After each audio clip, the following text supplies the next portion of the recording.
అనుదిన నిత్యజీవపు మాటలు. దేవుని నామానికి మహిమ కలుగునుగాక. దేని వాక్యాన్ని చదువుకుందాము. కావున మీరు ప్రభు అయిన క్రీస్తు యేసును అంగీకరించిన విధముగా ఆయన యందు వేరు పారిన వారే ఇంటివలే కట్టబడుచు, మీరు నేర్చుకున్న ప్రకారముగా విశ్వాసమందు స్థిరపరచబడుచు, కృతజ్ఞతాస్తుతులు చెల్లించుటయందు విస్తరించుచు ఆయనందుండి నడుచుకొనుడి. కొలస్సీలకు రాసిన పత్రిక 2వ అధ్యాయము 6-7 వచనములు. చెట్టు బలముగా ఉండాలంటే వేరు బలంగా ఉండాలి. ఇల్లు బలంగా ఉండాలంటే పునాది బలంగా ఉండాలి. మన ఆత్మీయ జీవితాలు బలంగా ఉండాలంటే యేసుక్రీస్తునందు మన పునాది బలముగా ఉండాలి. దేవుని వాక్యమునందు స్థిరముగా ఉన్నప్పుడు మనము కూడా స్థిరముగా ఉండగలుగుతాము.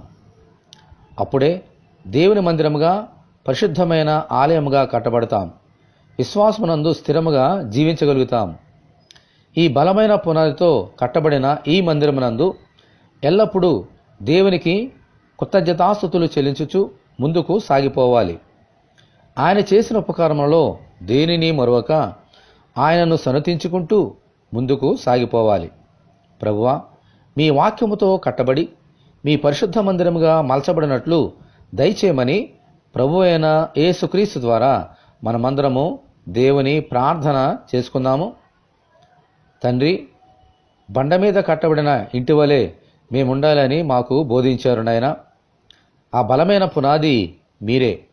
కాబట్టి మీ అందు విశ్వాసమునందు మేము స్థిరముగా ఉంటూ బలముగా కట్టబడిన మందిరం వలె మేము మలచబడి ఎల్లప్పుడూ మీ యందు, మీ అడిజాడల యందు నడుచుకొంచు మీకు కృతజ్ఞతాస్తుతులు చెల్లించినట్లుగా సహాయం దయచేయండి.